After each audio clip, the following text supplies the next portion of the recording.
black and I'm black, y'all. And I'm black, y'all. And I'm black, y'all. And I'm blacker than black and I'm black, y'all.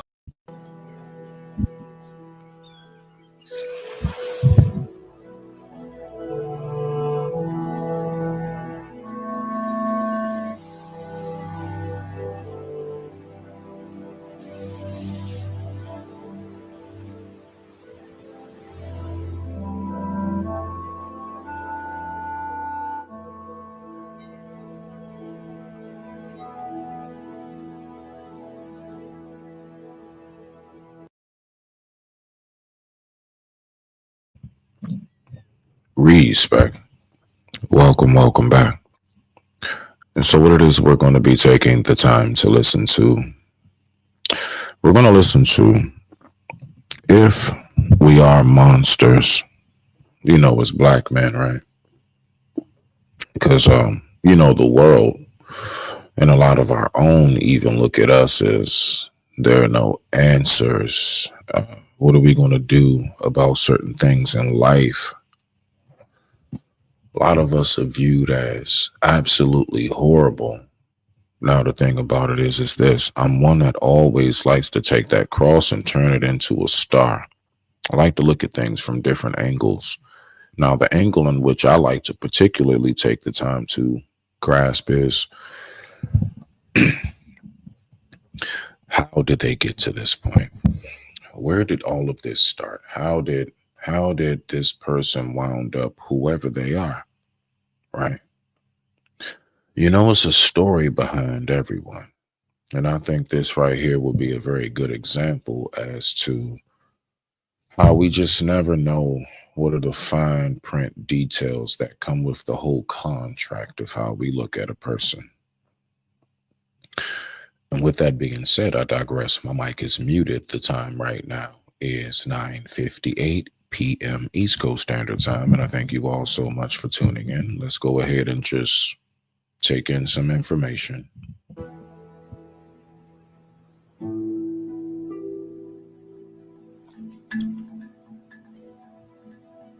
Everything happened so fast.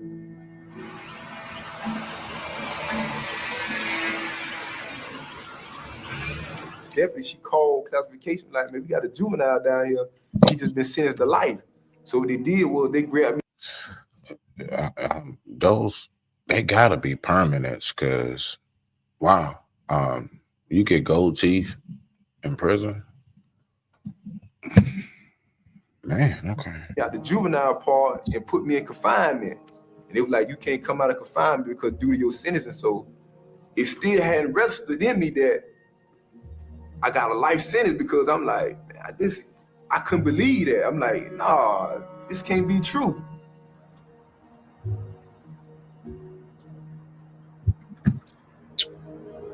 Now, apparently, this young man, he's speaking of something that happened to him when he was still just a child. All right. So let's just, let's go ahead and reevaluate. Let's just take a moment. Let's think about how a person can wound up being a monster. Were they born that way?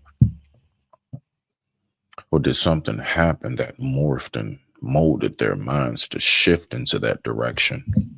Let's keep going. They was like, well, Mr. Young, you're not going home no more. You're going to die in prison. I'm like, who going to die? I ain't dying in prison. So I was in denial of that because it happened so fast. It's just like one day I'm 15 years old and I'm in society. Then the next I'm out and you telling me I ain't going to never go home. That's kind of like hard to deal with. And I couldn't grab the concept of that.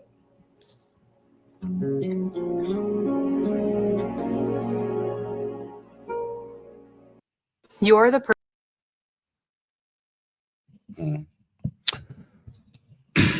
So we really need to think about these things. Give me 1 second. I'm just setting all of this up right here. Much respect to you. I hear it say a lot how, man, they just kids. They just kids. And I'm the main one I always say.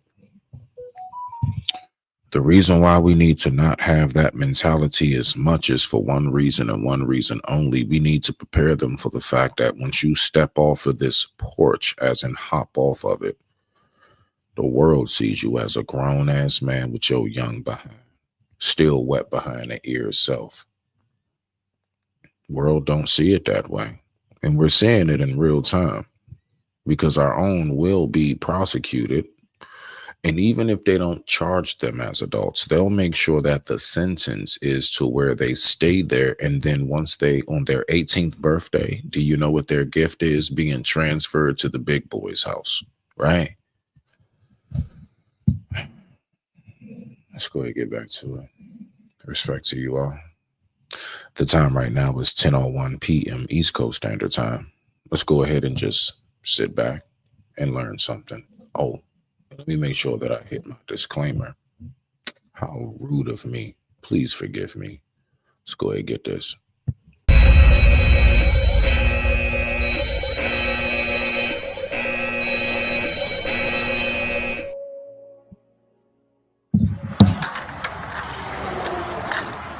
Push the key in. Hold the cap and twist it. Let me see the gas key, y'all. You did it so good before. What key you had? This is the key. Yeah, I did. Hold that thing and twist it and then turn. Okay?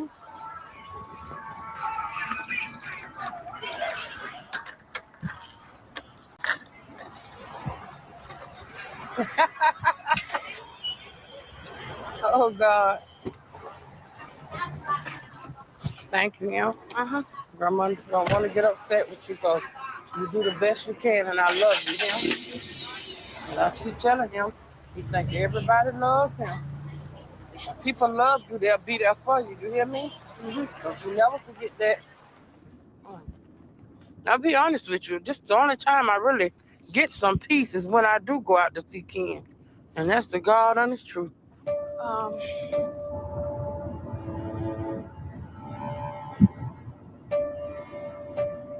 I don't think people recognize how big of a deal that is. You know, whether you're right or wrong, you know, now depending on what it is, you know, some people, of course, will say, nah, you need to just, you know, go on and ride off to yourself, right? Depending on what that, sorry about that. I'm just trying to clean my desk here. Some people would say that you need to just go ahead and go off to yourself, but it is a very beautiful thing when you actually do have those who actually let you know that you still exist, because you can be back there and the only colors you see are the same colors every day. All you see is whatever that black and white stripe or that orange or that forest green, that brown, blue, whatever county, wherever you at, right? That's all you see every day. All you see is exactly what the COs wear every day. You never can get up out of anything fresh unless you're going to court and you're changing out. Right? And so these things can really start to make your entire life very mundane. And when you're able to have those type of outside contacts and visits and things of that nature, it could really help a person's psyche. Again, this all depends on who you are. Depending on what you did, you should rock off to yourself. Now, I don't believe that this is the case with this young man, but let's just keep on listening. Respect to you all.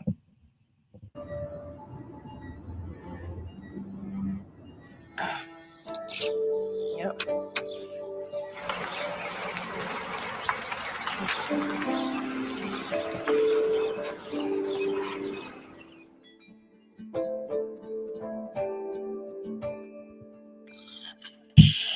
Kenneth Young, he was 14 and 15 years old when he's charged with 4 life without parole sentences here in Florida. So that means for all purposes, theoretical and practical, Kenneth is condemned to die in Florida prisons.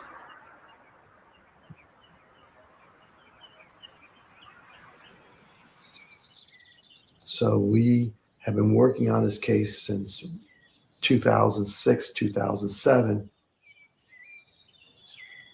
He must be a bad dude, because you don't get 4 consecutive life sentences without being a bad dude. This is not a blank slate. This is a throwaway kid. He got 4 consecutive life sentences for non-homicides. So we have to be careful. So if we emphasize how messed up he was when he was 13, 14 years old, then that's going to support the prejudice that we're walking into. And with that being said, just, because of YouTube, now again, fair use, fair use, fair use. I thank you all for tuning in. We're going to go ahead. We're going to take a very brief commercial break just to make sure that we keep the ball rolling nice and smooth. I digress. My mic is muted. We'll be right back after these quick commercial messages. These messages, we'll be right back. Goes around the corner. Walking on the fighting side of me. That don't look like it. It goes down. It don't. It don't go down. Robert, it goes down. No, it don't. It do go down. Oh! He had exhausted all of his appeals. He exhausted all of his post-conviction motions. That was it. There was nothing more for Kenneth.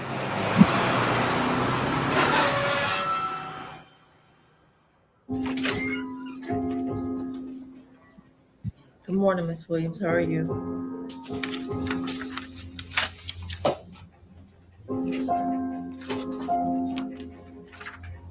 And then the U.S. Supreme Court comes up with this decision, Granby, Florida, that says kids are different. They wanted to continue into the motion just because we didn't find it.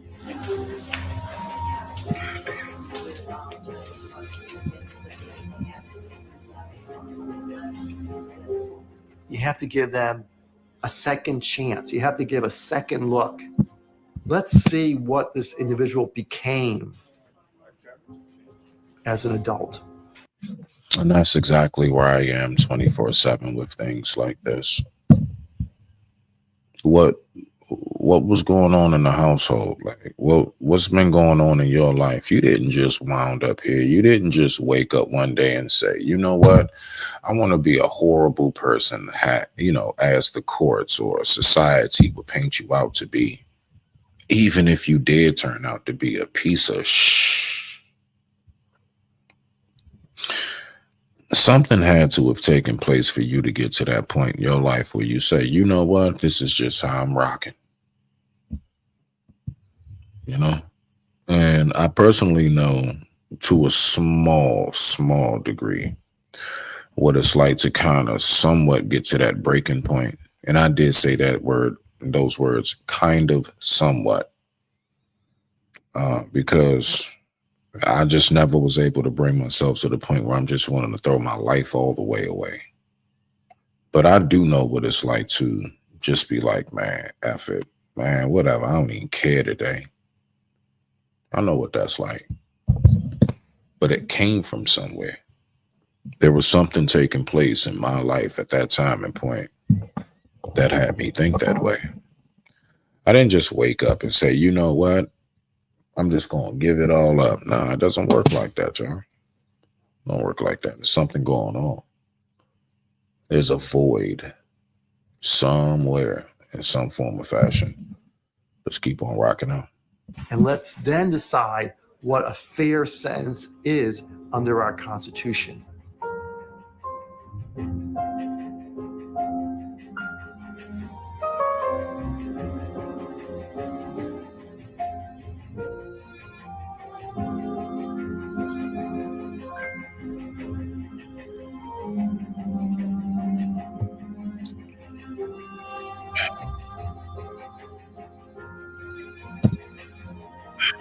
Now, the thing about it too, right?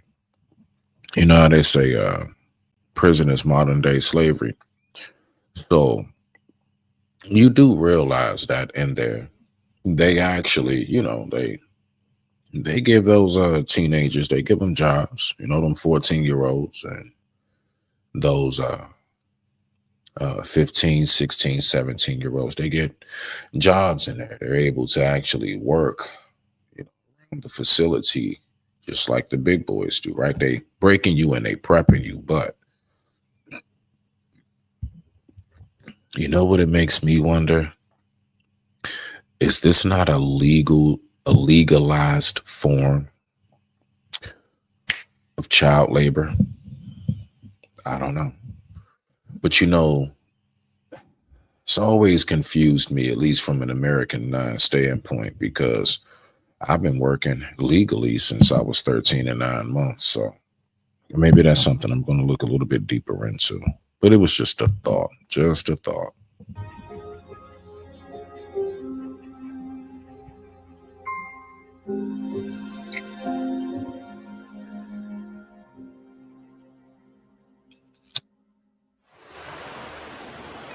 And Florida is an anomaly within an anomaly, because Florida takes the lead in placing juveniles who did not kill anyone into prison for the rest of their lives.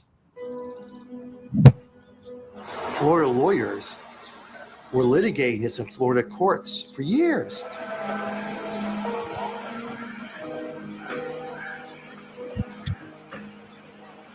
Like, you see that little boy right there? Him right there. It is plenty of him right there inside of there right now. Don't know really too much or no damn better. Knows just enough how to, maybe fix himself something to eat, dress himself, brush his teeth, wash his face, knows what he likes, I guess, as far as TV shows and games he likes to play, whatever it is, music, knows about enough of there, right? Looks like a good old what? That looks like it's about a good maybe 13, 12, maybe 11, who knows? I don't know.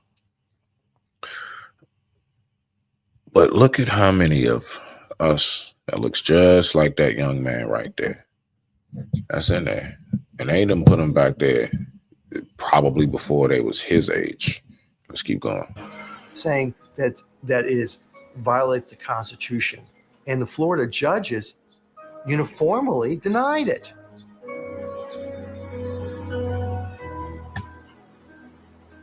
So it really took our United States Supreme Court to say enough of this barbarism.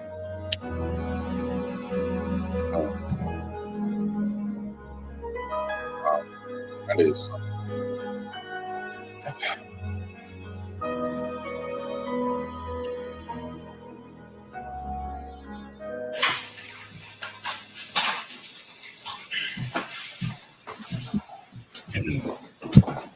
Good afternoon. We're here on the case of Kenneth Young. He's here for a resentencing. I'm ready to hear from both counsel.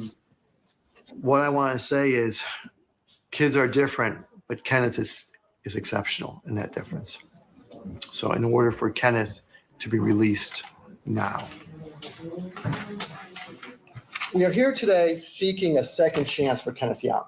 Kenneth was 14 years old at the time of the first offense, and all 4 offenses occurred within a 30-day time period.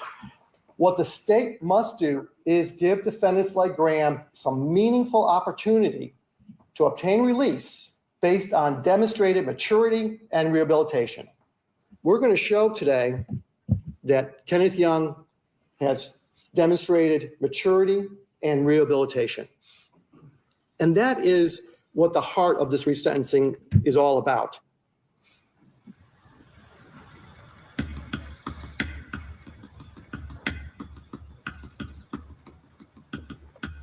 It was on a Saturday, and I received a call about an attempted armed robbery. I went to the Comfort Inn and started taking statements. I heard the door open. So I saw a gentleman coming in, and I saw another gentleman behind him. And I knew it by their entrance that this is going to turn out to be good. He was going into the hallway. Where's the restroom? And I said, the restroom is on down that way. And in the meantime, one of my coworkers rose up, was walking to the same area. And they both ran into each other. And when I heard the Rosa screaming, I tried to came on the back area to see what's going on, what happened to her. And at that point, that person was holding her and pointing a gun on me. Somehow Rosa managed to run and try to go get some help. One had the gun and the other one was trying to grab me, and I was trying to push them away, I guess. But when they realized that that other person may get some help, or it's kind of not as easy as they had thought, so they ran away.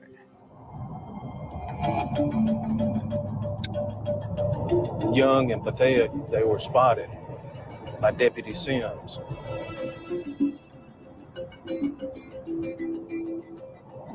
They took a left onto a dirt road, and as they came to the dead end of the dirt road, he had to make the stop. Deputy Sims exited his car with his shotgun, ready to take action if needed. And once backup arrived, they were both handcuffed and secured. I conducted an inventory on the vehicle, a green in color Chrysler Sebring. I recovered the following items as evidence: a .38 Colt special revolver with 6 unfired Winchester bullets still in the gun. We're just going to take a very, very brief, quick commercial break. Keep everything flowing nice and smooth. The time right now is 10:17 p.m. East Coast Standard Time, and I thank you all for tuning in. Let's get back to it. These messages will be right back. I'm black, y'all, and I'm black, y'all, and I'm blacker than black, and I'm black, y'all, and I'm black, y'all, and I'm black, y'all, and I'm blacker than black, and I'm black, y'all. $472, some necklaces, and also recovered from the vehicle was a VCR recorder. I could see that there was a VHS tape still inside.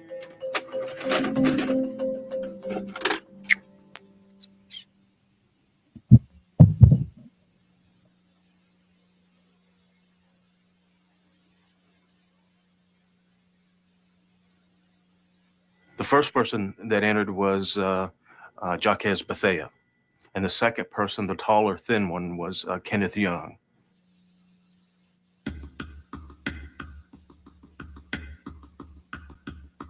I was very concerned. I didn't know what had happened. I didn't know if something happened to the clerk.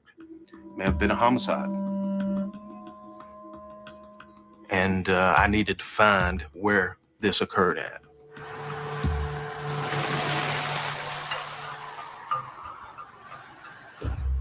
We had a series of robberies in the Tampa Bay region.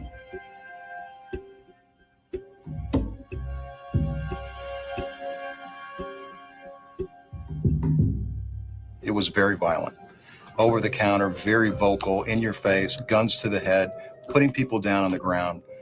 Our victims told us in all of these robberies that the most vocal one was Bethea. He was the older of the two. He was the one with the firearm. I was going to say, yeah, it definitely looked like there was an age gap between the two, even through that black and white video. I was looking like the one in the beginning right there, the front, I guess, okay, that was Cuz right there. That was bruh.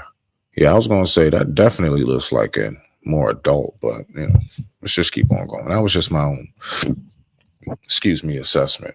Apologize. I'm not sure if Kenneth Young knew the consequences, quite frankly, at the time. But at that age, they really don't. All right. Now, my whole thing is, if we know that the frontal lobe is not even fully developed, right? So we know that's for decision making. Okay, cool. So if he's at that age and we know the frontal lobe is not fully developed, it's not to say he doesn't know right from wrong.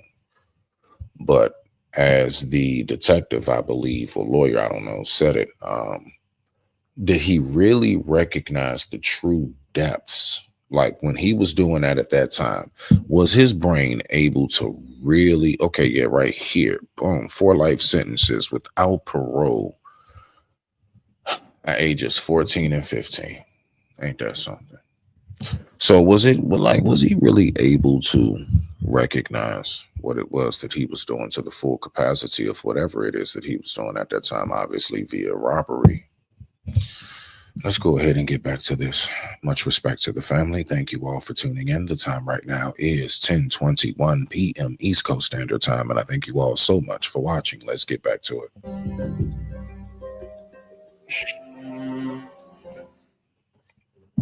All right.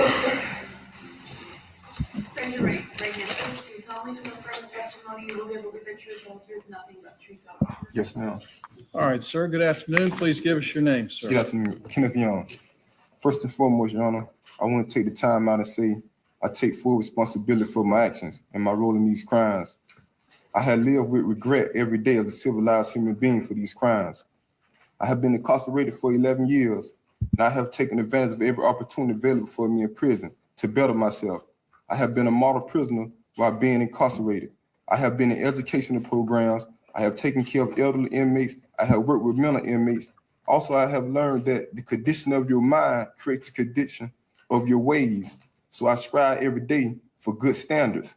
I am no longer the same person I used to be. I have people who believe in me, and most of all, family who supports me. 1 Corinthians chapter 33, verse 11 say, when I was a child, I thought I was a child. No, that's a big deal. I ain't mean to. Family support is extremely huge. When they're thinking about letting you go, they want to know, where are you going to stay? Who is your support system, and how reliable and trustworthy is that support system, right? Yeah, that's a big deal. That's a big deal. I became a man. I put away all childish things. I want to turn around and apologize to my victim for what I did. I take full responsibility, and I apologize for that. Thank you, Your Honor. At that time, I was young, naive, easy to be persuaded. You know, I was a child. You know, it was not like, okay, it's me. I'm 14 years old, 15 years old. I go get me a gun. I say, okay, now I'm finna just rob. No, it was never. And also, and it's not a blame on mama, because mama's right there. Shout out to mama. I guess I don't know if that's a sis, you know what I'm saying, siblings, and all. Shout out to the family.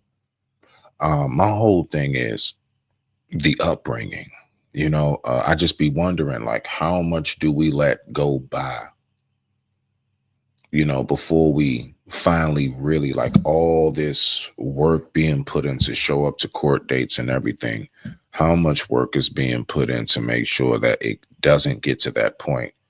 Now, there are times that I would say, like, for example, me, myself, my parents put me through therapy, you know, when I was a kid, as far as like just figuring out what was going on with me when we was going through that typical teenage stage, you know, just the typical teenage stage, you know, a little more defiant. You're trying to figure yourself out. You got your own personality, you know, you got a little hair on, you know, under your underarms, and now you're starting to really feel like a man. So it was little things like that, right? You smell me now?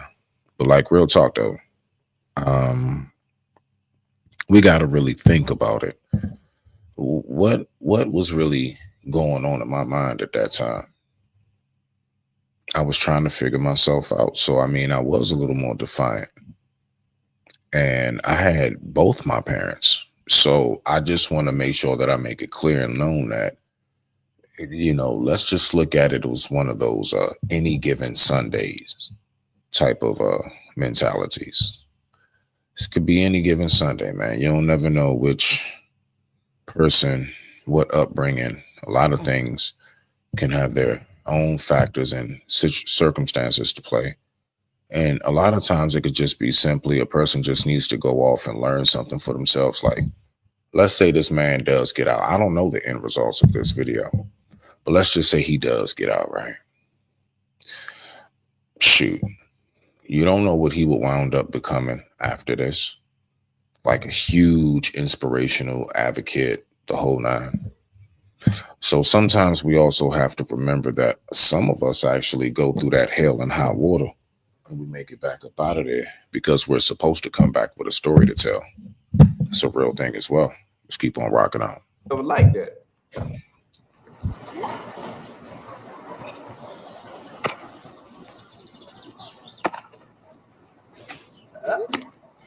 Trying to stay in the shade. That's what you trying to do. Yeah. I know you are. There you go. I don't want you getting soft on me. Throw me the ball now. All right. So can I just say this? Black people baseball is really fun. Like, it is actually a really fun sport to play. But you know what's wild? Because I actually played it not professionally, but structured league, you know. I played Boys and Girls Club, things of that nature. And I also played for my local city at one point. I was just thinking, man, like how, man, it was so fun to play, but like I really can't sit and watch a whole baseball game unless it's the World Series. Now, when it gets to the World Series, then I'm on it. And you know, it's the same thing for college basketball. I'm not really big on watching college basketball until it gets to March Madness. Once we get to March Madness, now I'm on it. I'm gonna be just really honest with you. It's just too many damn teams to keep up with. Let's keep on rocking out. Much respect to the family. But Kenneth probably never, I don't think he remember his dad. He was too young to remember him at the time his dad passed. I was with him since he was born up till I started having my kids. So I would say throughout up to 12 years old, I would say he was just the sweetest young kid you ever want to meet. They be like, when that kid throwing the baseball? I was gonna think it was Ken. When you look at my son, he look like him. I looked at it as a father because that's how I looked after him. It was nothing else for me to do but be that for him because I knew he couldn't fend for himself, even though I was doing my thing, going to high school, graduating, trying to work. We did make time for each other whenever we could. He's in my heart real deep, so yeah, I get emotional when I think about him. And these are the small parts about men who really do stand up and do what they got to do to make that full fourth effort that generally is just kind of, we just don't really speak about it. Most of us know, like, it ain't really nothing for us to speak about. We just do it because we're supposed to. So a lot of it does go under the radar. That takes place a lot. There's not a lot of praise that's given to it because most of the time we don't even expect it and or even require it. We really don't require it, So let's go ahead and see what we got. And with that being said, I digress. My mic is muted. The time right now is 10:29 p.m. East Coast Standard Time. I thank you all so much for taking the time to tune in. Let's get back to the video. That was no decision. He was the ring bearer, period. That's like my son. He gonna carry my ring. That's good. I remember that. It wasn't like, hey, you want to be in my wedding? No. Hey, let's go. We finna get a tuxedo. You gonna be in the wedding. Hey, he was happy. You can see he don't.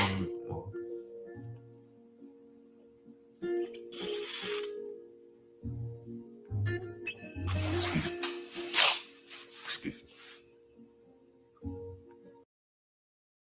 I can't front. All right, look, I'm a big proponent of men shouldn't be crying on camera, but I ain't gonna lie, like moments like that type of cry, I mean, you can't, that's way different. That's way different. So let's go ahead and look at this. I guess that's the brother that's in court right now. That's his father talking, and that's him as a young man. Let's keep on going. Let's see what we got on this a little bit.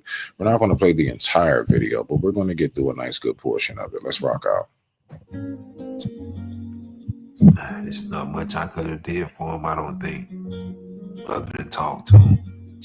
And which I hope he do look at life like, well, I did try to do something positive for him.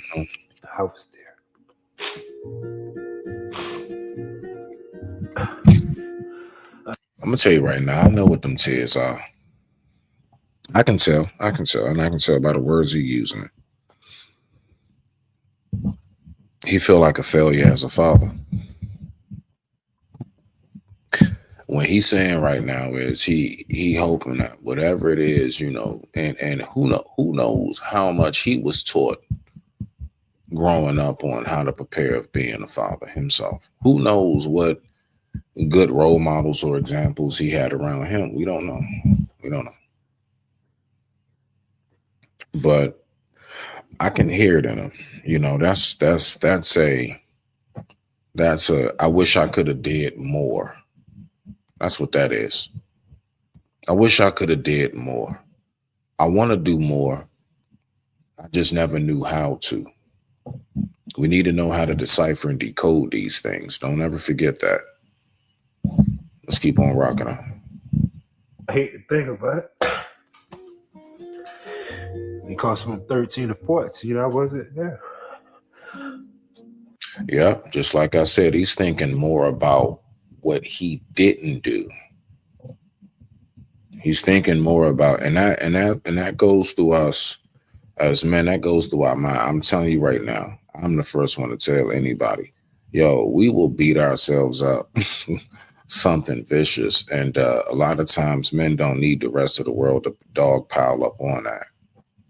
I promise you, man, most men got a conscience, and that conscience weighs very, very heavy. And we definitely have moments like this where, you know, it just piles on. It just becomes a little bit too much to handle.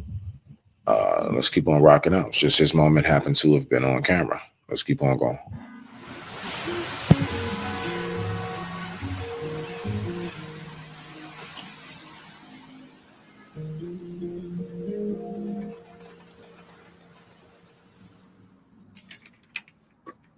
Look, Kenneth Young, he was with Jacques Bethia, a 24-year-old.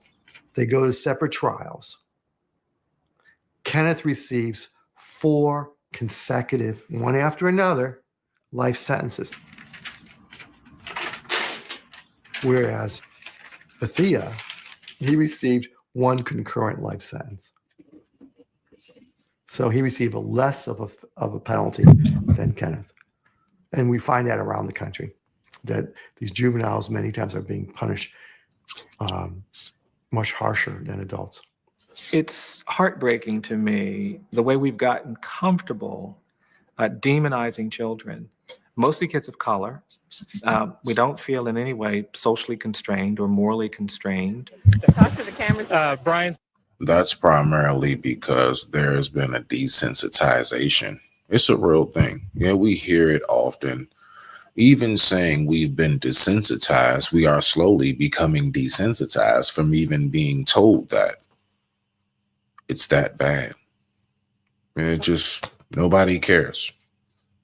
And that's a real thing. Nobody gives a shit. It's all about people's own personal happiness only. Now, we do have a lot of very, very strong advocates in the world in the field of speaking up for those who can't really speak up and advocate for themselves. That's a real thing. And I definitely want to give a big props and big salute to any and everybody who is involved in that field. Much respect to you. And thank you for your service, just as much as the military itself.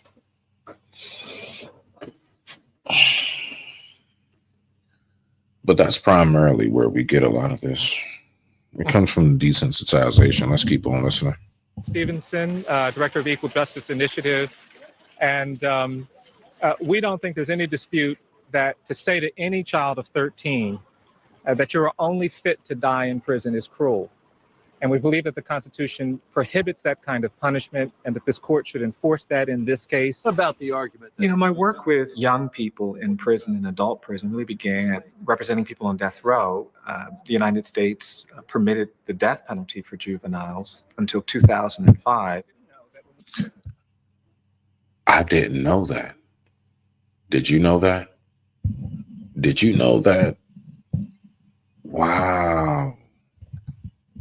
I'm gonna be, wow. Really? They had the chair for children. They had a children's chair in Florida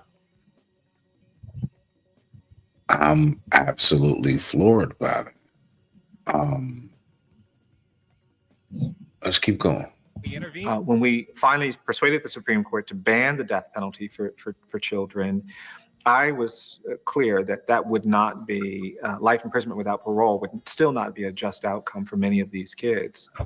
And so that's when we began looking at ways to challenge death by incarceration for this That is absolutely out of this world nuts. No bullshit.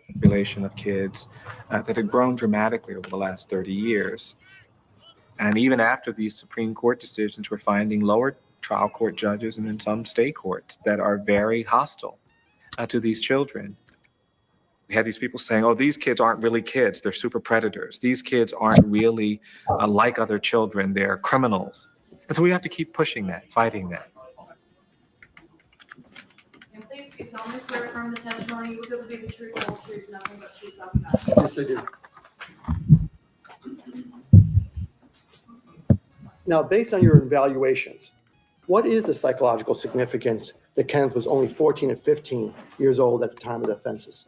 Juveniles are different, one, in terms of their susceptibility to persuasion and their ability to be led by others. Second way they're different.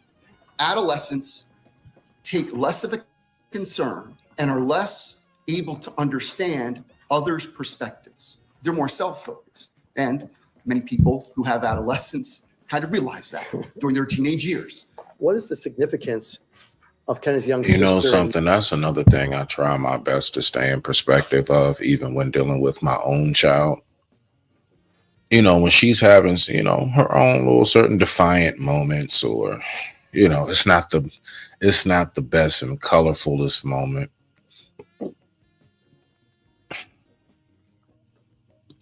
The very first thing that I go back in my mind and I say to myself, bruh, how were you at this time? But I'm going to also give you this piece. How did my parents deal with me at that time? That's right. We going to pass that on. Oh, yeah. Oh, yeah. And what is that we passing on? No, it's not an ass whooping. It's structure. You know, my parents were really, really good at talking to me. Like they just were, like they were really good at like really getting me, like, you know, I got ass whoopings through lectures. You know, I had my peoples was the type where like they would like just turn the TV off. You ever had your peoples do that? Like they just go ahead and just like take the remote and they just hit that TV and then they sit down and you just looking at arms folded and legs crossed and shit. Yeah. So the thing is, though, what I found to be so magnificent about everything that took place during that time, right, was as much as I was like, oh my gosh, if you don't hurry up, yeah.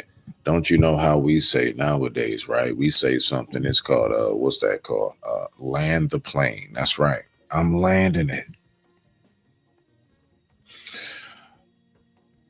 That real deal, what they did was they sizzled it into my mind.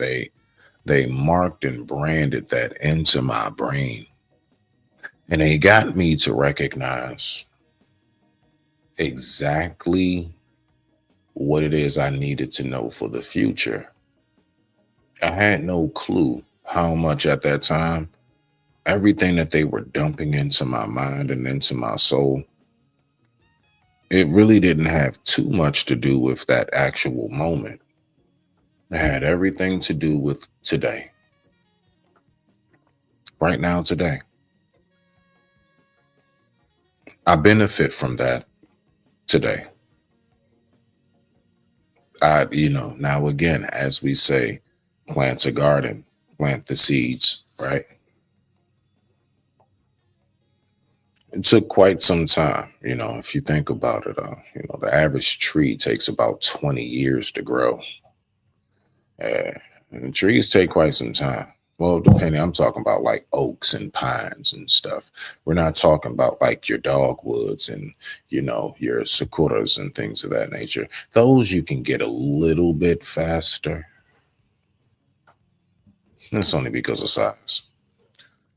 But yeah, you know, average oak tree takes about 20-something years to grow. I didn't know all the way back then I was getting a whole pine tree, a whole forest that was being planted into me. And that's what kept everything running in a smooth motion today. It wasn't smooth motion back then. Today we get it. Let's get back to the video. The time right now is 10:42 p.m. East Coast Standard Time. But what we're going to do is we're going to take a very quick commercial break. And this messages will be right back. I'm black, y'all, and I'm black, y'all, and I'm blacker than black, and I'm black, y'all, and I'm black, y'all, and I'm black, y'all, and I'm blacker than black, and I'm black, y'all. Mother and aunt maintaining regular contact with Kenneth while in prison. One of the risk factors for reoffending is this kind of emotional detachment. You can't sympathize or empathize with people, so who cares? Why not Did you find offend any against them? emotional detachment with Kenneth Young? I didn't find that. Knowing that he's incarcerated and maybe there's not that much else to do in prison, could that be one of the reasons that he is in fact keeping in contact with these people on the outside world? Boredom? Yes, sir. Is that a possibility? Possible.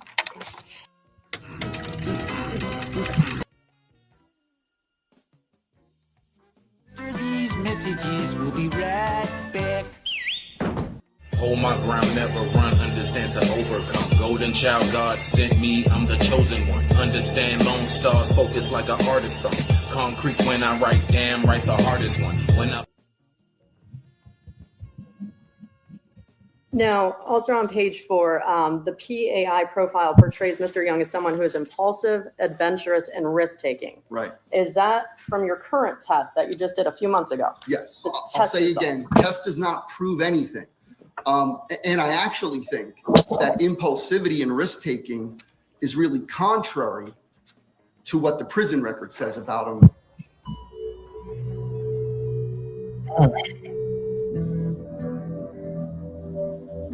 Now, you got to remember that the state's job is to, yes, of course, convict, but is to be that not just, it's not to just be a contradicting factor.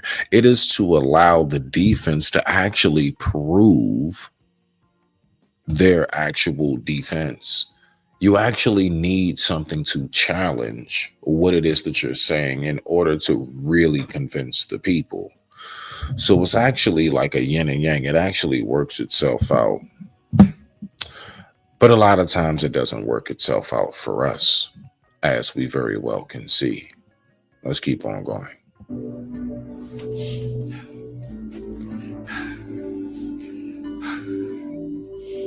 All right.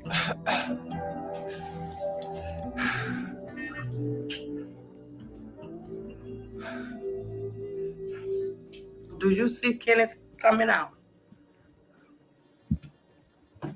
What are you thinking? Do I see Kenneth coming out? Mhm. I don't know. Judge has total discretion. You know something? I remember I had that same look. I remember that same look on my doctor's face. Shout out to Dr. Thomas Scalia. You should Google him. That man's a celebrity in real life. I remember when I remember when I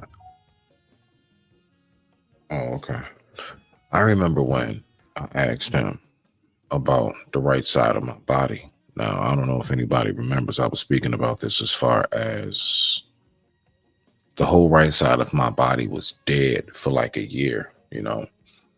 And then I got muscle atrophy. So that's how I like lost muscle. my whole right side was dead. I had to use only my left side, right? So I couldn't work out, couldn't do too much.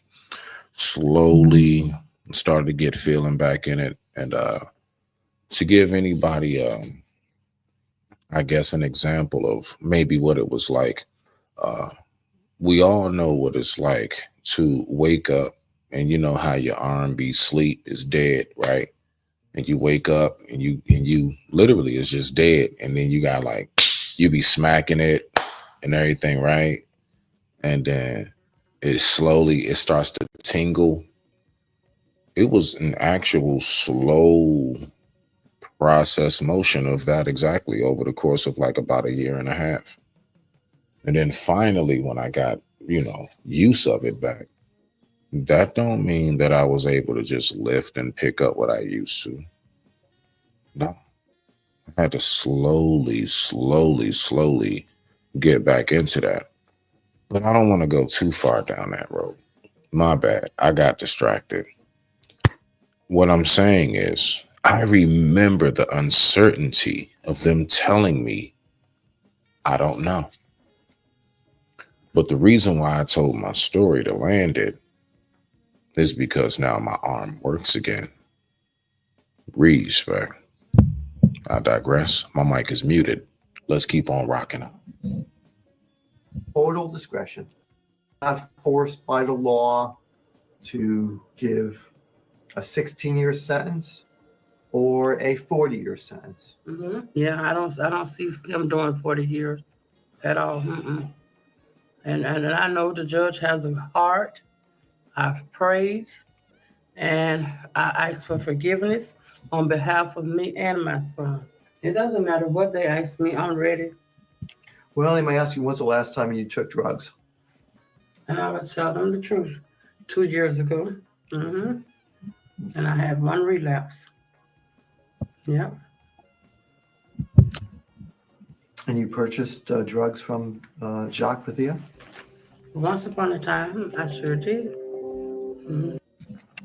Now, you know something that's so heavy about that. We just look at it like just the technical, oh, you just got drugs one day. I can obviously look at this woman right here, and I can see her being in a wheelchair, her weight, everything. I can absolutely assure you, whatever drug she is getting and whatever she does is to numb herself. It don't have nothing really to do with her being some bad, some dope fiend, irresponsible. I can clear as day see, listening to her talk and everything else, she just be trying to escape that shit. Some people may get it, some don't. Most may not. She just trying to escape. Now, the thing about it is it can become very dangerous and it can become very hazardous to one's health, livelihood, financial stability, everything, right? But there is a difference, yo. You got some people, honestly, at times, I ain't got nothing to do with them being that, man. They something, you don't know what, like the divorce, loss of a child, anything. You don't know what she's gone through. As to why, whatever the reason is, even down to pain itself. You don't know what aches and sores and stuff, you know what I'm saying, she may go through.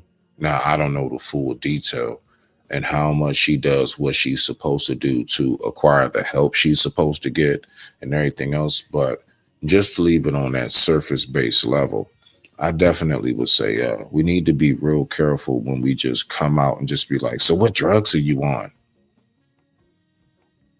Sometimes you never know what somebody does for whatever reason.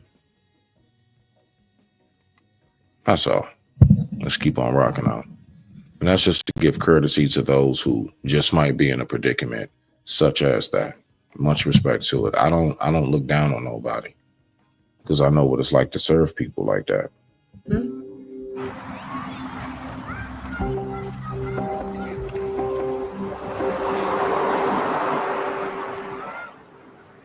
I stayed in like a low income area.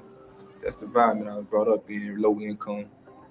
So drug dealings and robberies occur. You have all type of stuff, just low income area. Everybody trying to like do what they do. Sometimes mama lock me and my sister in the room and she just be gone.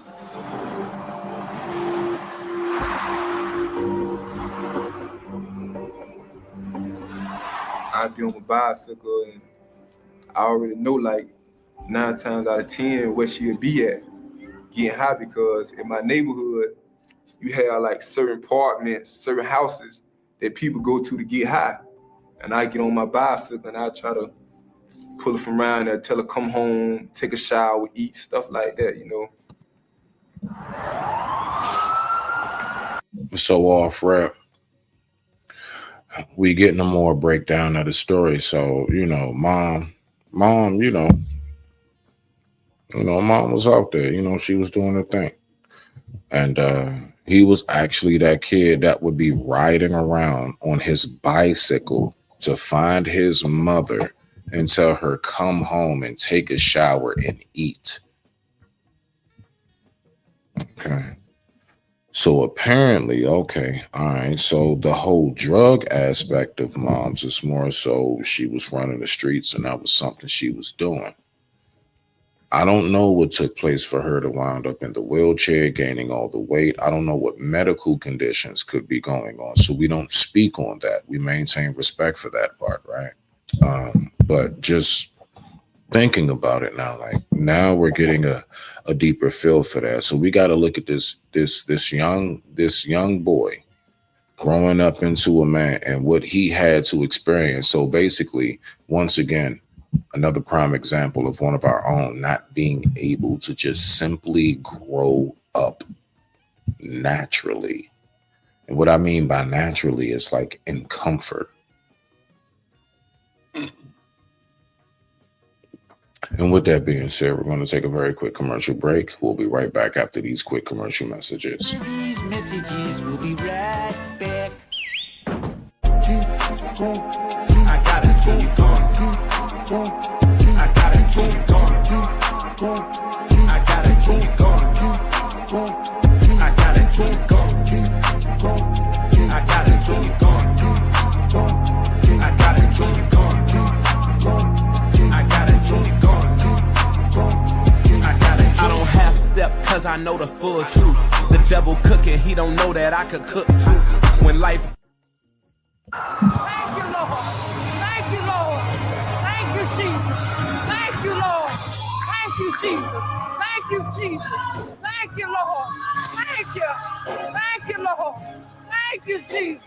Thank you, Lord. Thank you, Lord. It's something, I'm one of them. I look at the connection of things. Like when I look at little moments like that, my mind goes in so many different eras of time. Like when she was doing that, thank you, Jesus, I'm envisioning whoever the person, woman, man, whoever, right? I'm envisioning the person who actually was doing the same thing, but may have saying, I don't know, emo, whatever. Then I'm thinking of the person at whatever point was saying, you know what I'm saying, Yahweh, Yahshua, at that point, whatever person was saying, thank you, God, whatever person was saying, thank you, Jesus, so on and so forth, all the way down to the Black Native Americans who were just simply thanking the stars and the moon and the sun. It just lets me know that has always been our like default go-to when we don't have nothing else. I mean, nothing else. Like when we don't have nothing else, we don't have nothing else to turn to. We got God. And I'm saying that as far as like, that's so heavy, that's powerful to me. Now, that's just me personally, okay? I'm not going to start getting into no scriptures or no no sorts, no anything. All right. But I just wanted to just speak on that briefly, which is very, very powerful. Throughout the history of time, we have always, in some form or fashion, put our heads and our hands to the sky. It has to be something out there. And in God's will, one day we will all figure out exactly what it is. Let's rock out. Lately, I've been doing pretty good. I'm keeping myself clean. I'm staying more focused now, and my son taught me that. He says, Mom, you need to learn how to stay focused. I didn't know how to stay focused, but Kenneth taught me doing while in prison. Yeah, my mom, she come see me. We got a good relationship. Ain't that something? Ain't that something? This woman's possible best blessing, her thank you, Jesus, could possibly be her son. And how much he's, I'm just going to say it like this. I learned so much from my daughter. My daughter has taught me a lot. And I'm not talking about like, Dad, this is how you tie your shoes. You know what I mean? Like, Dad, this is how you brush your teeth. Circular motion. No, but like, just seeing her development and watching her just naturally grow and the things that she has to say in her mind that exudes out in such a young, beautiful form of wisdom. How much I have learned from her and how much I can see even down to like the correlation of, yeah, that's your mama right there. And even down to the correlation of, yeah, that's me. Yeah, that's me. Okay now. You know your father would have said that. And it's beautiful. And a lot of times I think that we could like maybe overlook it. I'm not going to say we don't appreciate it, but I will say that maybe we just kind of overlook it because we don't take time to really see how truly, truly valuable and important that is. Let's keep on rocking out. She come see me. She been doing good. She been staying off drugs and alcohol. Got her own apartment now. Car. She come see me. We talk about the Bible. Talk about life, period. A lot of times she come see me. She talk about she wish she could have been a better mom and did this and did that. She regret a lot of stuff that she did. You know what I'm saying? As far as not like being there for me, like she feels she should have been as a parent. I forgave her for it though.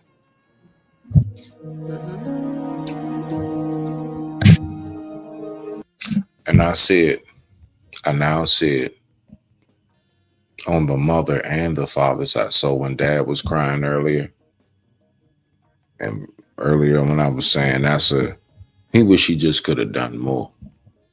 Mom going there to be by his side, I can't even front. That is truly, sincerely dope. Like that is like on the money because she recognizes that it could be a part of her not being there for him then. And now she's like, why, Lord, do I got to make it up to him now and be there for him while he's in prison? But at least she is. She's there for him now. She's actually there for him at this point in his life. I like that right there. Let's go ahead and get back to it. It's all starting to unfold and come together a lot better. Let's get it. There was no indication ever that there was a problem with his mother. He would constantly write about his mother. His mother was his world. I was Kenneth's teacher. He was about 12 or 13 at the time. Kenny would just be in class, second period, late, telling jokes, picking his hair, and he'd pull out a wad of money that he would casually show to other people. I'd ask him on multiple occasions to put it away. The money and the beeper was always the biggest problem with him. the one time that I did write a referral because I had it with the beeper and the money. And he used profanity. That wasn't like him at all. He was not aggressive. He was not foul mouthed. This referral is from June 15th of 99, and it was written during summer school, and it was the only referral I ever wrote, Kenny. Kenny's beeper went off in class. I asked him for the beeper, and he told me, y'all sure you want me to say this? You got me f***ed up, is what he said. And he got sent home. And when we called his mom to let her know he was sent home, she said, he's with me. I'm talking to him, and he'll be back tomorrow. And so he acted like this, and the first person he ran to when he wasn't the kid that went to the mall. He wanted to go be with his mom. I feel like if we could have caught what it was that was going on, we could have changed things.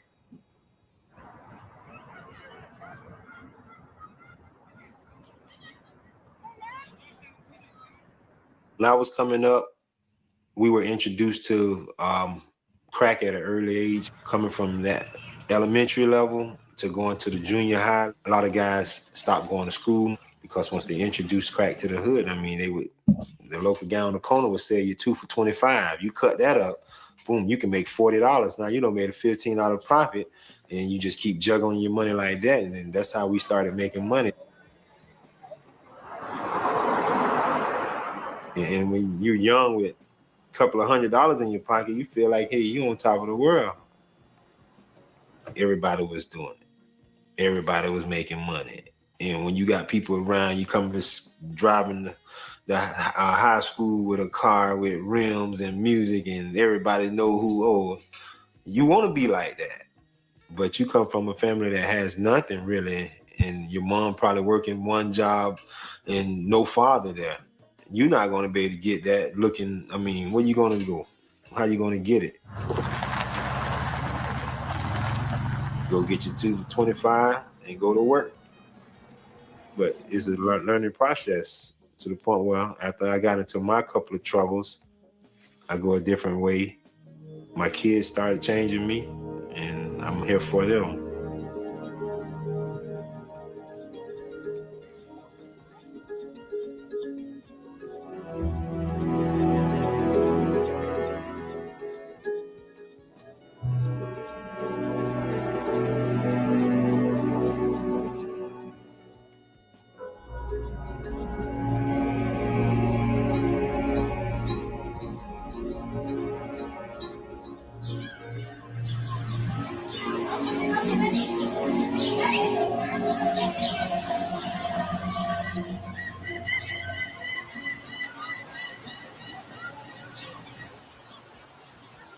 I believe that every person are more than their worst act. Somebody tells a lie, they're not just a liar.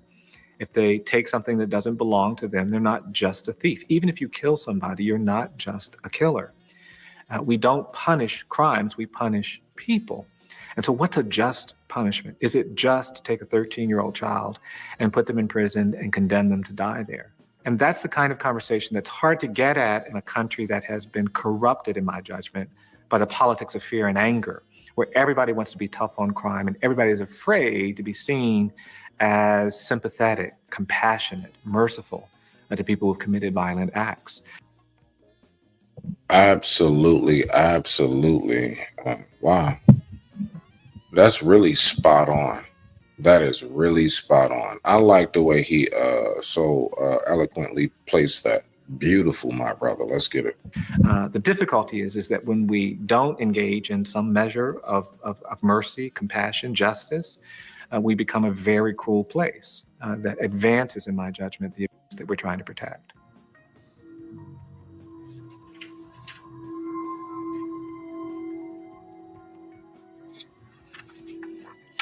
The state's trying to retry the case. We don't want to retry the case.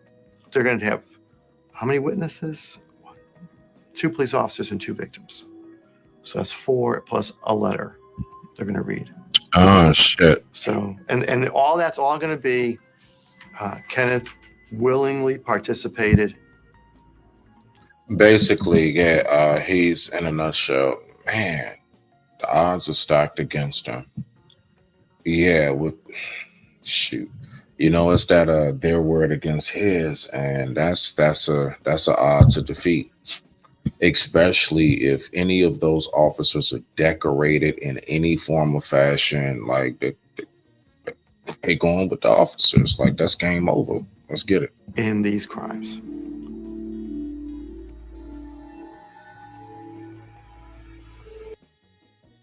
Unless there is body cam footage or some kind of recording that can exonerate everything. See, that's when that comes into play. Let's keep on going.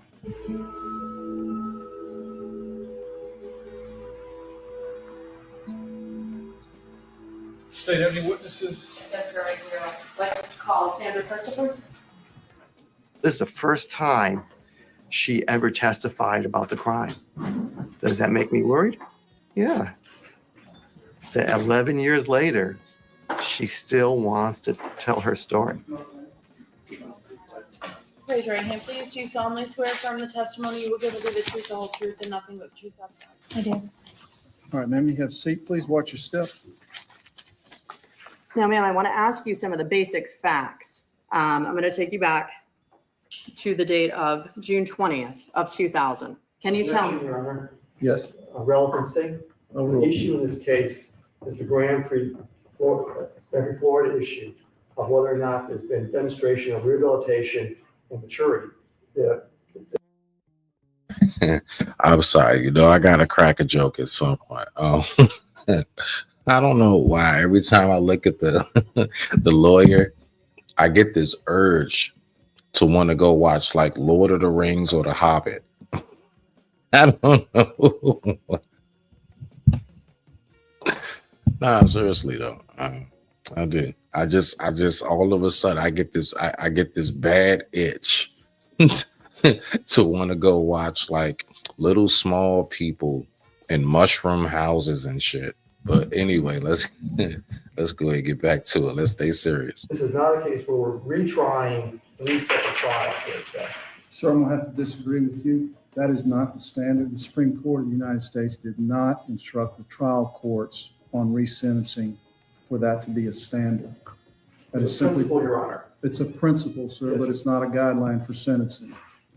I'm going to focus on the facts of this offense. Overruled. Go ahead. Thank you.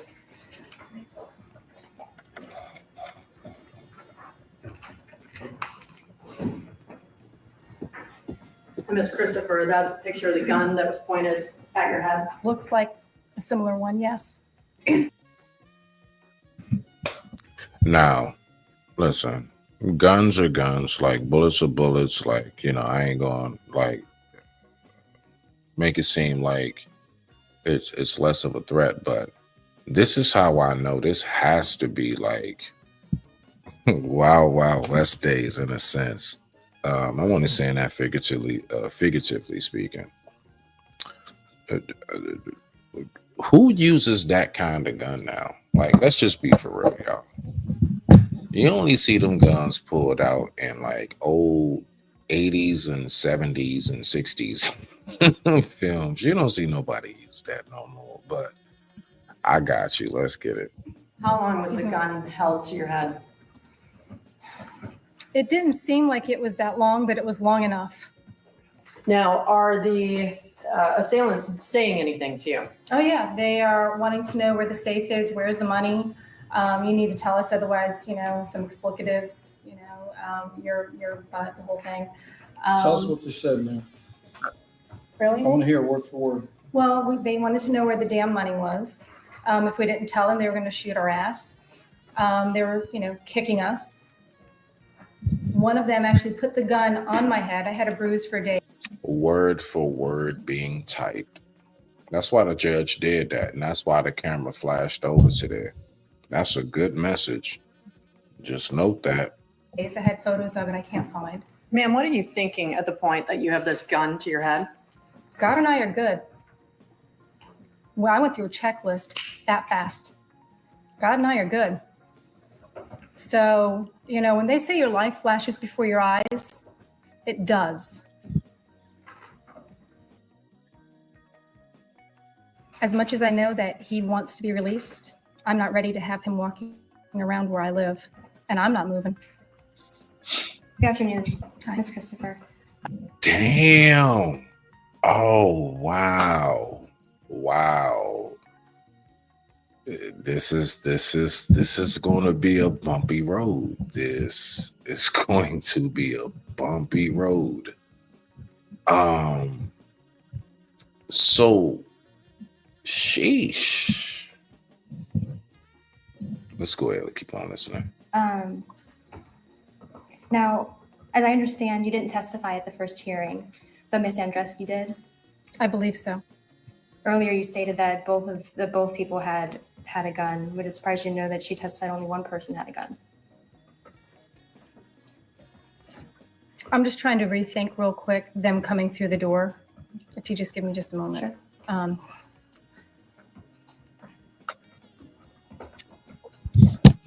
And actually, no, that wouldn't surprise me.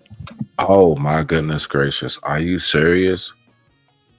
Okay, so first of all, let me recap.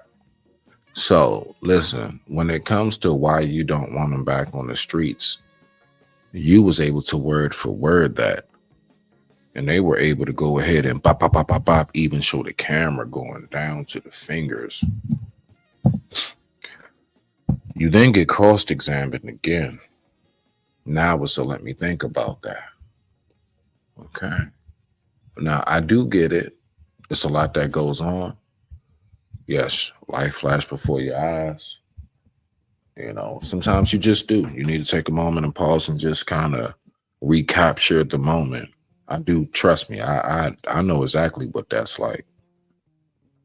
But this right here, yeah, we're gonna have to do better than that, y'all. Let's get back to it. Because when there was one person that came in the front with the gun, and then the other person was behind him. And both of these men were African American? Yes. They're about the same height? One's just a slightly taller, but ish. And you said a moment ago that one of them was talking more than the other? Yes. Okay. I understand that you suffered a bruise after this incident. Indeed. Did you have to go to the hospital afterwards? No. Okay. Just one last question, Ms. Christopher. Are you the same person that you were at age 14?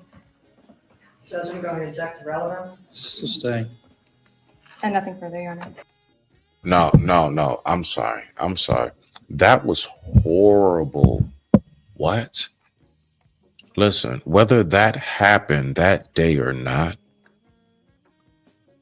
who's the I'm not the same. Listen, I've never gone through that.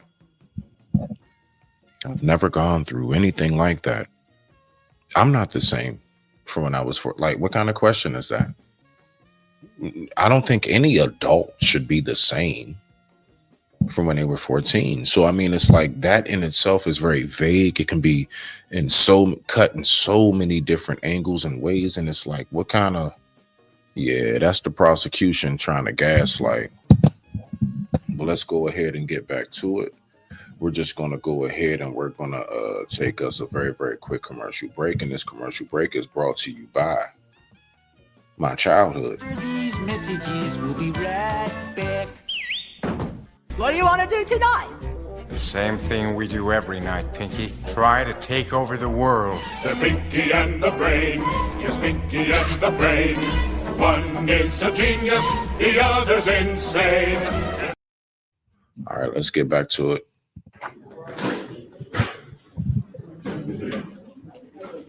Kenneth was always lumped into the same type of person that Bethia was, that he played just as much of a role, that he was just as much of a leader, that he was just as much his idea as it was Bethia's. And I just don't think that was the case. You know, I mean, you have a 24-year-old hanging out with a 14-year-old, and, you know, he owned the gun, he owned the car. He had an extensive criminal history before this. And so I wanted to make sure it's very clear that their roles were different.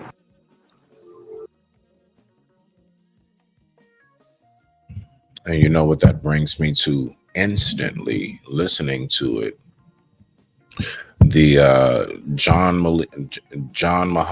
John Muhammad, whatever, the DC sniper, him and Lee Malvo. Yeah. That was a grown ass man, right? And Lee Malvo was a child. He was a child. He was a kid. And the thing about it is, what makes it so difficult for his personal circumstances, he is in a Commonwealth state. Virginia is Commonwealth.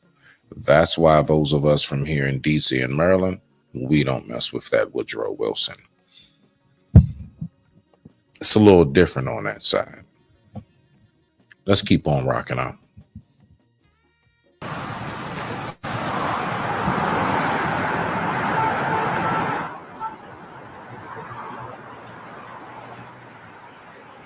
I moved to Florida because my sister lives at the time she was living in Clearwater. So I just went down there to initially just spend some time, a couple weeks, and then it turned into a couple years. So it was the year, it would have been 2000 when all this shenanigans happened.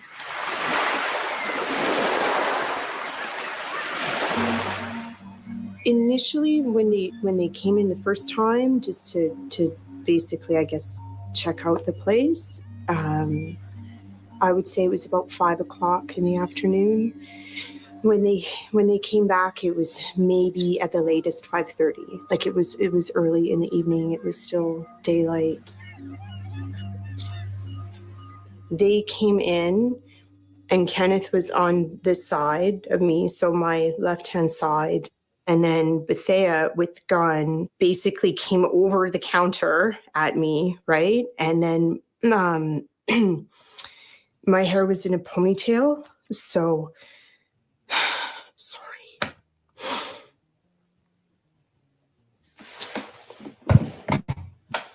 He grabbed me by the back of my hair and stuck the gun to my head.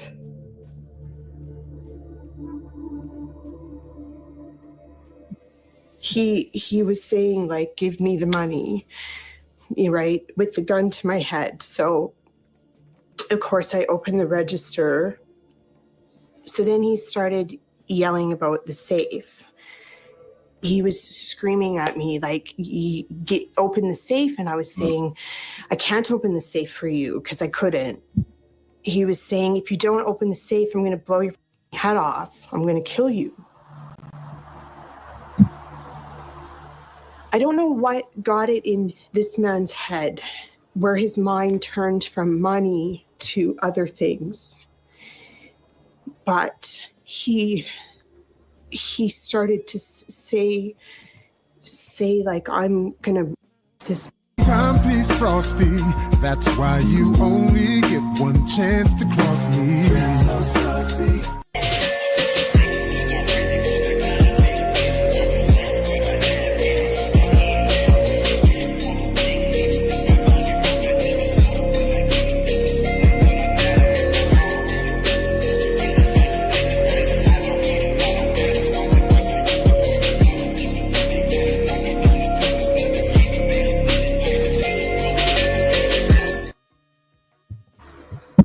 You know, he just kept saying that over and over, you know, and then Kenneth was not in the room. He was still in the lobby. Like, he wasn't even behind the front desk.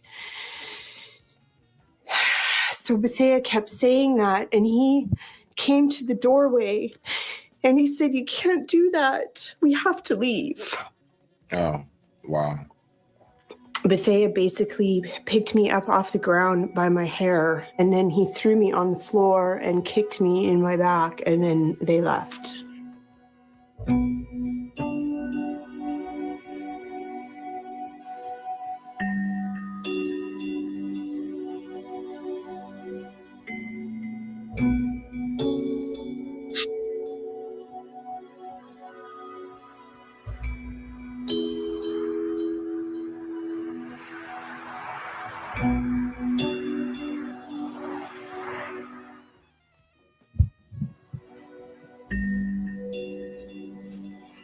All right. This is Ken. He always been a little clown. And this is Ken here as a baby. Now, this is Ken, one of my favorites picture. They danced the night away, him and Kat, at my father's birthday party. Because he could dance. He can dance. And I guess he get that from me. When I found out about the whole situation, and they were saying we can't release him because there's been a investigation of a lot of robberies or something. I said, that's not my son. I know that's not, And then when I found out who he was with, I just really broke down and cried because I have bought drugs and stuff from him. Why would you use my son like that? Why?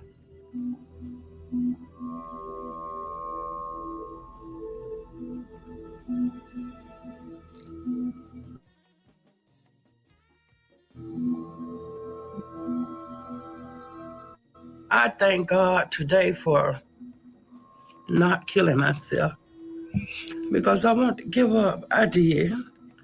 And it hurts me so bad because I fought myself for everything. I did because I felt like if I didn't have the substance in my life, my son wouldn't be where he is today.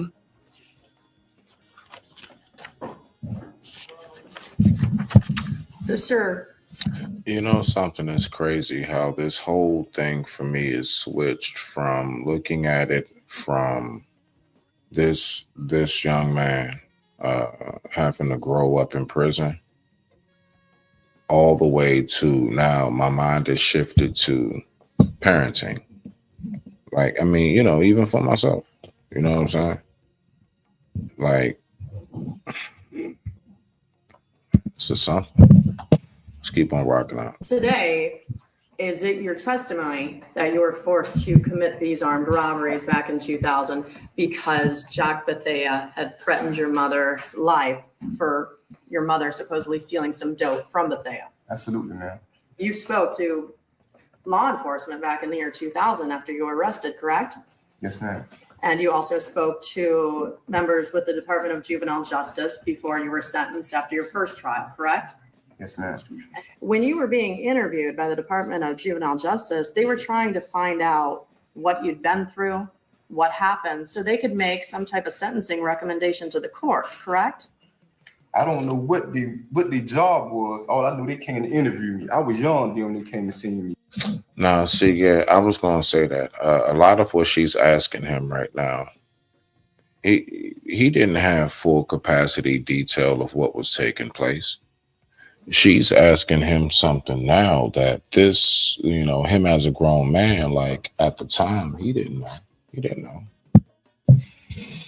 That's very important to think about. Let's get back to it. So this is the first time you are saying that you could have ever told anybody about the fact that your mother was being threatened by the older co-defendant, and that's why you had to commit these armed robberies. No, I told that to my public defender. And when I came back in Hillsborough County about the story of what happened, her name was April Hughes. April Hughes told me she do not want to hear that. She was concerned about the charges, what's in front of her.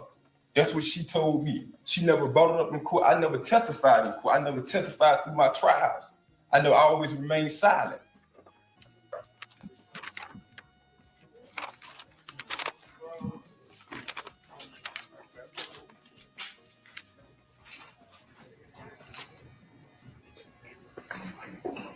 Do you take any responsibility, sir, for the commission of these crimes and the effect it's had on the victims? I would say before he says anything, absolutely he does, for the simple fact that every single thing that you asked him when it came to his part to play, he said from off Jump Street, absolutely, ma'am. Yes. The man has done nothing but continuously have only spoken in the format of taking responsibility. The man turned around and looked at the victim and said, I apologize. Now, whether it's sincere or not, the fact is, it is the act of display, right? He is displaying the actual act of showing remorse. So can't nobody say he was in the courtroom and never showed remorse, because that's something that's very big that they like to say about us. All right, now. Let's go ahead and get back to the video. The time right now is 11:26 p.m. East Coast Standard Time, but I thank you all so much for tuning in. Let's go ahead and get through this video and have ourselves a wonderful, wonderful weekend. I know I shall. Yes, ma'am, most definitely. But would you describe yourself as an active participant in these crimes or somebody that took a backseat role? I take full responsibility for my role in these crimes, and I live remorse and regret for what I did to the victims. But it's your testimony that the only reason that you ever committed these crimes is because you were threatened and your family's life was threatened by the co-defendant, Bethea. Exactly. Judge, I don't have any other questions at this time. All right, counsel, do you have any questions? No questions, Your Honor. All right, thank you, sir. Thank you, sir, Your Honor. I wasn't a gunman. You understand? So I wasn't, my job wasn't to do all that, have the gun and put in fear, all that. My job was strictly grab the money, grab the videotape and get out. What drove me to that with my mama, me trying to help clean my mama face, at the end of it, he be, okay, man, here go you $50, like that. So that's mainly what it really was about.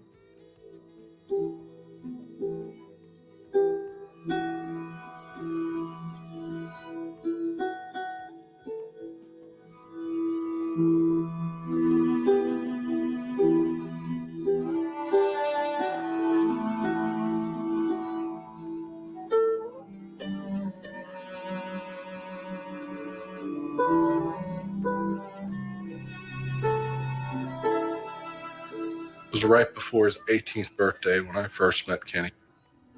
And it was just a few weeks before we were going into his third trial.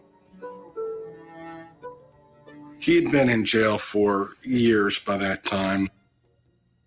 For a while, he refused to put on clothes that we had brought for him to appear in court. Wouldn't get out of his County Orange jumpsuit. I tried two attempts.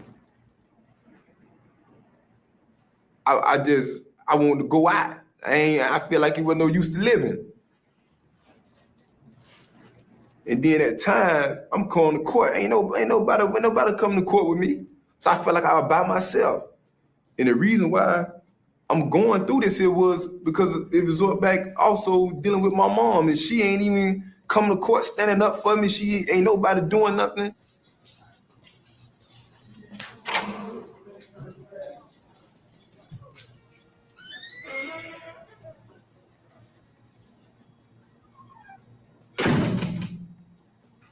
When I was a public defender and I met Mr. Young, my first impression, because I didn't originally have the case.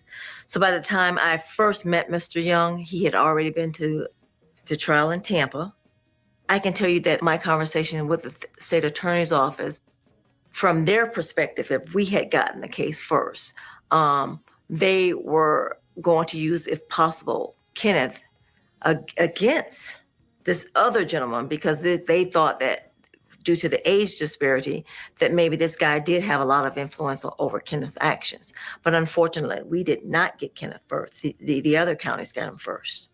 And so the damage was already done as it relates to the sentencing.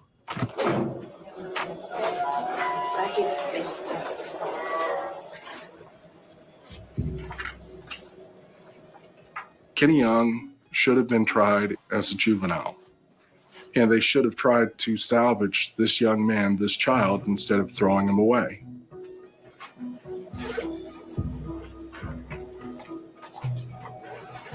I have been on the bench since January 3rd of 2011.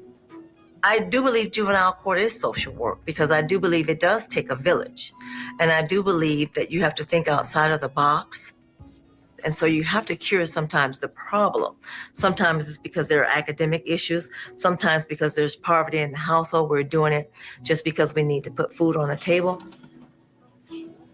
Mrs. Perry, Right here, Mrs. Perry. come over here so I can see you. Right there. How are you doing this morning, Mr. Perry? How are you doing this morning? Grandma, thank you for bringing him in. And it is difficult to give a child hope when they don't see any hope around them, when they live every day in poverty, or their parents are in jail, their neighbors are in jail. But what I try to get them to see is, look at me. There's nothing special about me. I'm living my dream. I grew up on the south side of town. You know, my grandparents took care of me. My parents were young when they had me. And so what I try to get them to do is to remember, we don't get to choose our family members, but we can choose the actions that we take. The cycle can be broken. Why not breaking the cycle with you? If you are sympathetic to the people who are victims of crime, as I am, then there's no population more deserving of our help than the kids who have been sentenced to die in prison for crimes they've committed. If I look at that population, they'll be some of the most victimized people in our society.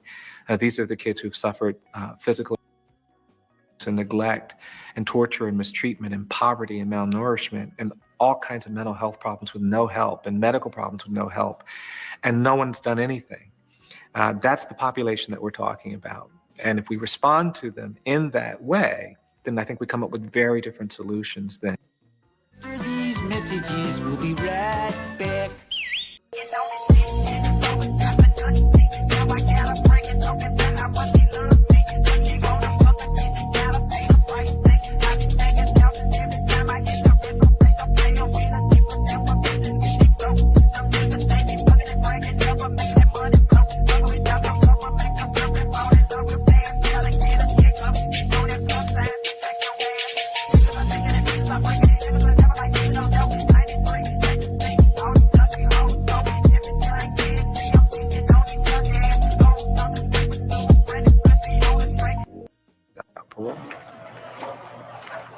How many certificates do we have attached for them?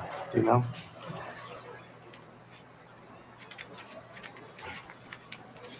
$16 certificates. Okay. You know, on that, I put like C16. No, not the number 16, but 16 certificates. Whatever exhibit that's going to be, we'll figure that out. Even though Kenneth's sentences were vacated, you're starting out with 4 consecutive life sentences. Even though they're gone and out of the picture, that's what the judge is going to see. And so I think that the judge is going to think that Kenneth. Are you tired of e-signature vendors that are too expensive and don't provide the support you deserve?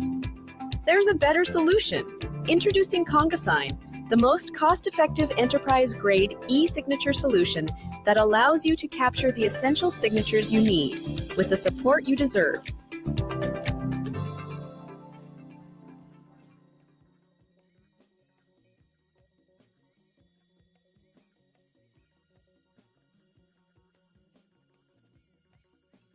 There's an elephant bad. And so I think the whole trial is going to be trying to, show the judge there really is no good reason why he received the amount of time that he did. And then I think his behavior in prison is going to be really key. Good afternoon, Mr. McAndrew. I'd like to start out by asking how you're currently employed. I'm currently self-employed as a prison and jail consultant. Why is it significant that Mr. Young has only one disciplinary report in his time in prison? I had a hard time believing it. At the time Mr. Young went into the prison system, he was what's referred to by both staff on the compound and other inmates as a jitterbug. They come into the prison system and they feel intimidated by the older inmates, and they feel they have to prove themselves at every turn.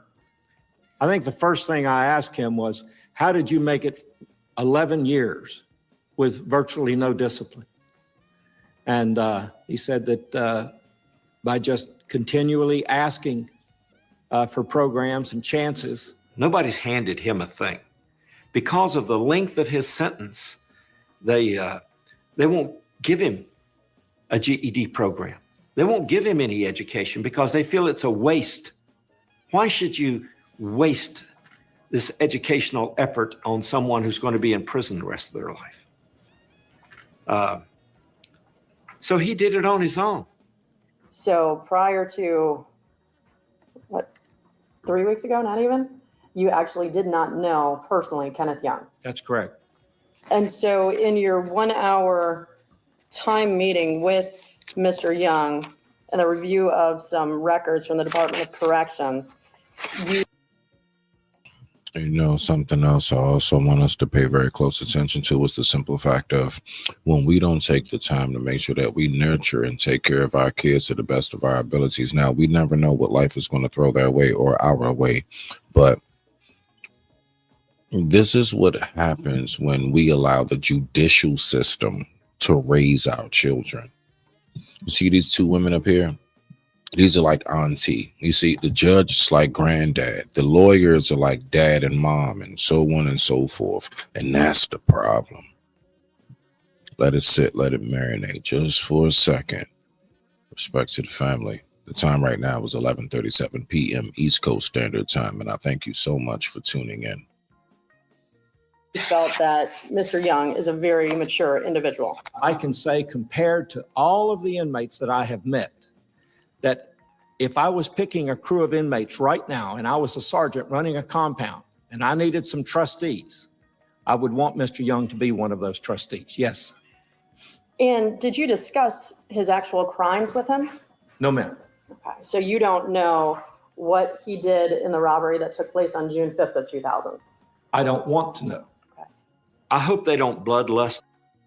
But goodness, great. Yo, that's vicious. Now we need to, like, this is how bad the prosecution can go.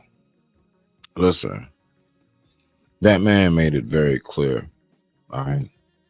Now you're listening to a woman that's going off of paperwork, but then you're also listening to someone who has firsthand experience, apparently over years now, actually dealing with that individual.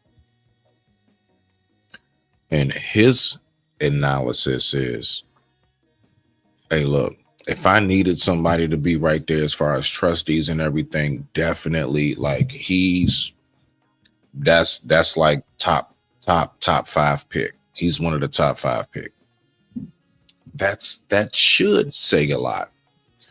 Now we need to remember, what is the DOC? What is it? Department of what? Corrections. As in to be corrected. The entire design is to get you to recognize, are you aware of what it is that you did? Are you remorseful? He has shown every last bit of that, and you still antagonize it, Miss Karen. Let's go. Over this. I hope that the prosecution can also see.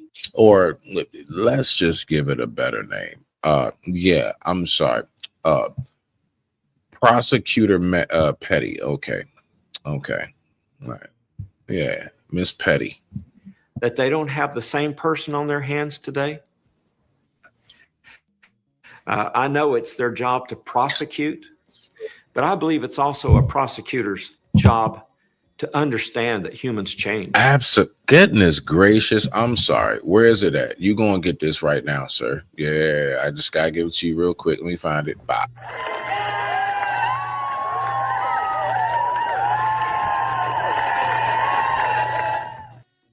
Is it possible this story is true? Yes, it is. You're right. It's fact. All right. The Department of Rehabilitation Service, all of these things, it is all about rehabilitation. Department of Corrections is to be rehabilitated. That's why they have programs like GED, culinary, all kinds of things, barbering. They have all of these things because it's about, let's give you an inside harsh reality check on correction. Now, if we come to the conclusion you have been corrected, you should at least be given a chance. Absolutely. And that this is no longer this little arrogant boy, but this is a very humble and very intelligent 25, 26-year-old man. We'll take a 5-minute break. We'll start back at 3:15, please. And it's something how much, let's just be for real. If he wouldn't have said it, you wouldn't think that's 25, 26. You'd think that was bare minimum in the 30s. Look at how much behind them walls done aged that man. And I'm not talking about anything other than like his facial expression, his whole demeanor, everything. That's not the face of like a smiling, cheerful. I'm fresh in my most youthful, wonderful days. Pay attention to these little things. You know, I just don't look at people and just see a person. I look at a person and I see an entire experience of life.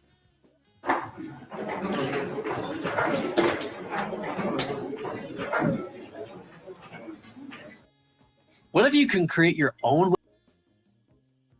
Nigga, but I'm big hearted. DC, where it all started. Long nights being outside. Got big love for that.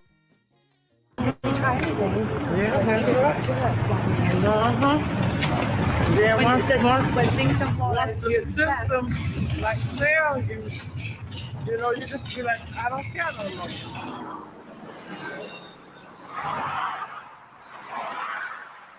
Really feel like I just wasted my damn time. I really do. Why do you feel that you've been wasting your time? Because they've been railroading people. They ain't just started. Hell, they've been railroading black people. You're going to give people time like this for what? They really giving away time like they're giving away minutes. And we've been badgered, stepped on, ran on, hung, everything. And then they got another way of being Jim Crows now and locking up everybody they can. He could get 15 years, 16 years, or he could get him 40 years. I don't think so. I mean, he could. Oh, yeah, he could. Yes, he could. Because he's a white man. I know he could. You see what I'm saying? He's dealing with a black kid. Yes, I did some wrong things and wasn't focused. Yes, I did that. But for as my son steady serving a sentence, yes, he should set him free tomorrow.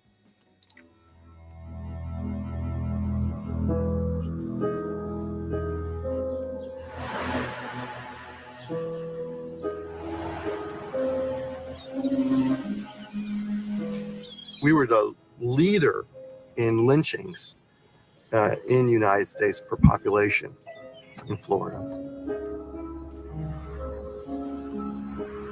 You know, one of the great Southern writers says, tomorrow began 10,000 years ago. And that's true. And it's our heritage that we bring with us to the present.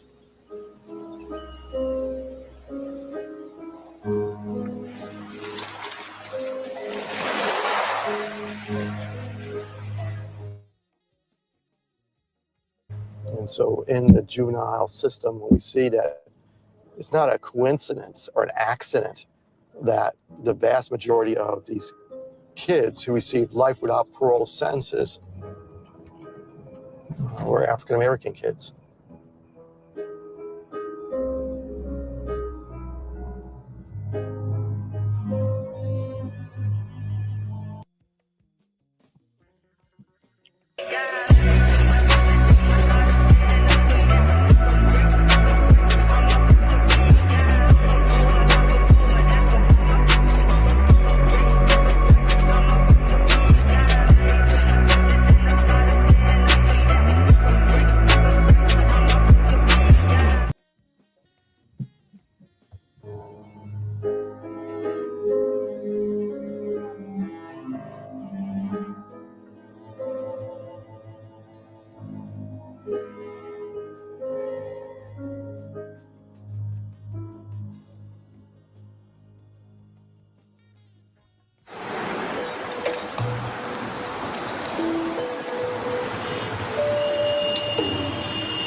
I dropped out of school because my sister, she was 15 and she had her first child.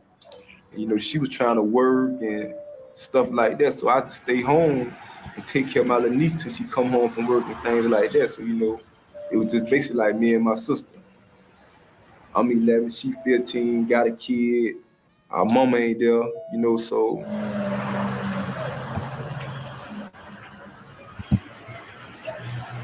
I was a child, but now that I'm adult, I really like look back on a lot of stuff and was like, dang, man, I should have stayed in school.